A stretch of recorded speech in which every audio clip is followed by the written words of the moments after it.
আমি যতক্ষণ না অর্ডার করছি তোমাকে খেয়ে যেতেই হবে। কি মুশকিলে পড়া গেল বলতো কোনা। এই দেখ না, এক বাটি অলরেডি আমি শেষ করে ফেলেছি, এরপরেও বলছে আবার এই বাড়িটা শেষ করতে হবে। এবার আমার পেট ফেটে যাবে দিদি ভাই। তাই বুঝি?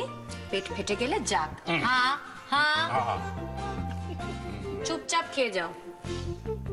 কেমন বাবা, শক্ত হাতে পড়েছো, তাই কিচ্ছুটি বলতে পারছো না।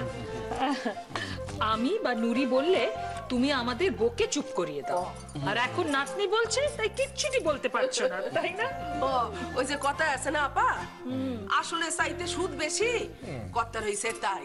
কিন্তু কর্তা আপনারা তো শৈলে বল আনতে হইব, গাছ আইরা উল্টা পড়তে হইব, নাতিনের শাদি বইলা কথা। আরে বাবা, যত শাদি বললে কথা হোক না কেন, আমি ফিট আছি, আমাকে নিয়ে কোনো চিন্তা করতে হবে না। দেখো না, কাল থেকেই আমি কেমন দিদি ভাইয়ের বিয়ের জন্য উঠে পড়ে লেগে পড়বো। দিদি ভাই, তুমি আমায় বড় শান্তি দিলে দিদি ভাই, বড় শান্তি দিলে।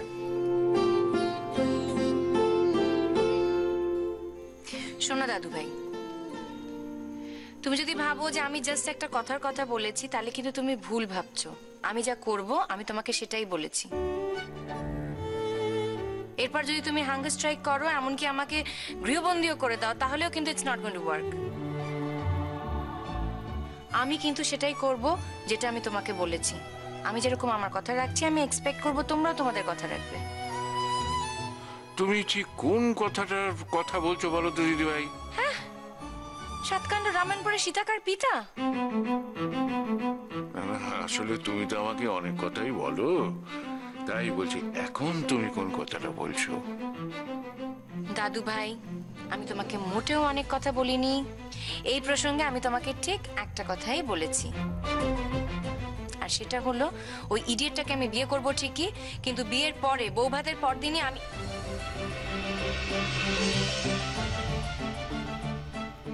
ও, সেসব তো কথা আগেই হয়ে গেছে দিদি ভাই, সেসব নিয়ে এখন আর কথা উঠছে কেন বলো তো? I am not joking.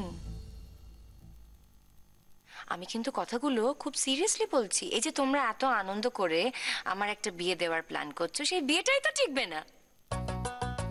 হ্যাঁ, টিকবে না তাতে কি হয়েছে? আরে সে কথা তো হয়ে গেছে দিদি ভাই, বিয়ের পরে তুমি তার সাথে থাকবে না তো থাকবে না, তাতে কি হয়েছে? কিন্তু তাই বলে আমরা বিয়েতে আনন্দটা করবো না, তাই কখনো হয়? তুমি এই কথাগুলো সিরিয়াসলি বলছো? 100%। আমার কনসার্ন হলো শুধু ওই বিয়েটা দিয়ে দেওয়া, বুঝলি দিদি ভাই? তাহলে তো কেউ বলতে পারবে না যে অম্বিকেশ মল্লিক এই তার দায়িত্ব পালন করেনি, কাজটা বাকি রেখে দিয়েছে। হ্যাঁ,